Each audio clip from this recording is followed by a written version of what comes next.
அதே நேர்த்தி கடனை தான் இப்போ இவர் பண்ணணும்.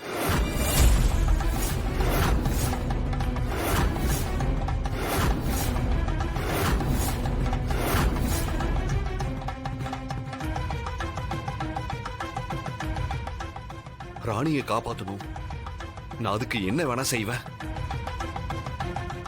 இந்த நேர்த்தி கடனை செய்ய நான் தயாரா இருக்கேன். அதுக்கு முன்னாடி உங்க உடம்புல அந்த கொடிய பாம்புகளோட விஷம் பரவணும்.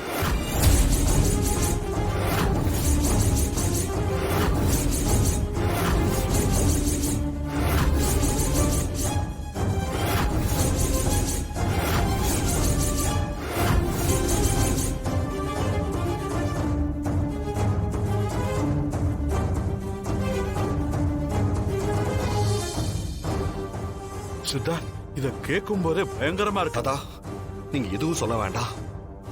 என் ராணிக்கு சுயநினைவு வந்தா அவ குணமாகணும். அது மட்டும்தான் எனக்கு வேணும் தாத்தா. ஏன்பா, எங்களுக்கு மட்டும் அந்த ஆசை இல்லையா? அதுக்காக நீ என்ன வேணாலும் பண்ணுவியா? பாட்டி, அதுக்காக உயிரை பணைய வைக்க கூட நான் தயாரா இருக்கேன். உங்க உடம்புல அந்த விஷம் பரவன 2 மணி நேரத்துக்குள்ள அந்த நேர்த்தி கடனை நீங்க முடிச்சு ஆகணும். அப்படி இல்லைன்னா உங்களையும் உங்க மனைவியையும் யாராலையும் காப்பாற்ற முடியாது.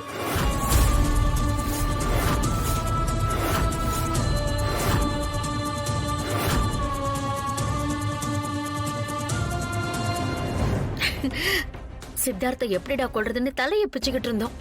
ஆனா அதுக்கு தேவையே இல்லைன்னு கடவுள் நமக்கு ஒரு வழியை காமிச்சிட்டாரு பாரு. அத்த, அந்த சித்தார்த் தெப்ப குளத்துல இருந்து நவபாஷண சிலையை எடுத்துட்டு வந்த மாதிரி இந்த நேர்த்தி கடனையும் செஞ்சு முடிச்சிட்டா என்ன பண்றது? ஷோ, என்ன தமனா இப்படி கேக்குற? அப்புறம் நாம எதுக்கு இங்க இருக்கோம்?